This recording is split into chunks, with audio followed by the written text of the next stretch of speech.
So after a 24-hour journey, here we are. We have finally reached Tel Aviv. Now, as you know, most commercial flights are no longer flying into Israel at all.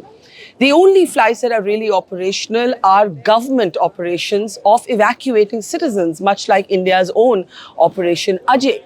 Apart from that, the people you see all behind me only fall into two categories. Journalists like us.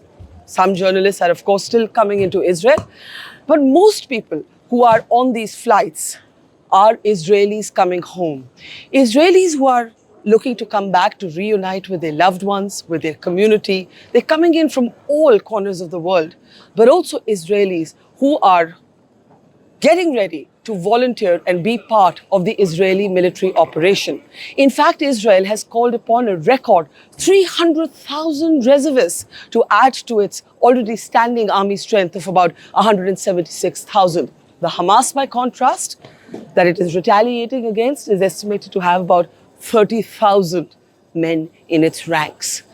The world is waiting to watch to see when the Gaza incursion, invasion on ground invasion takes place. And we'll be here on the ground to report this big global story as it unfolds. The one thing that I noticed, which really captures the essence of the new normal here in Israel, as we walked from the plane to this terminal, every few meters were a sign saying shelter. Shelter for what? These are bomb shelters. And literally every few meters, you see an arrow. And you see an arrow that guides people. If the sirens go off, it means rockets, missiles could be coming from the other side.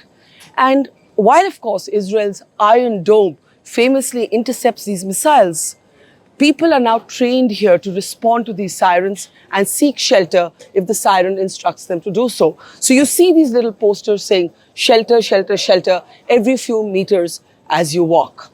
This is Israel today, poised at the cusp of war, a war that the world is waiting to see, even as concerns mount about a humanitarian catastrophe that will, of course, accompany this retaliation by Israel for the terror attack by Hamas.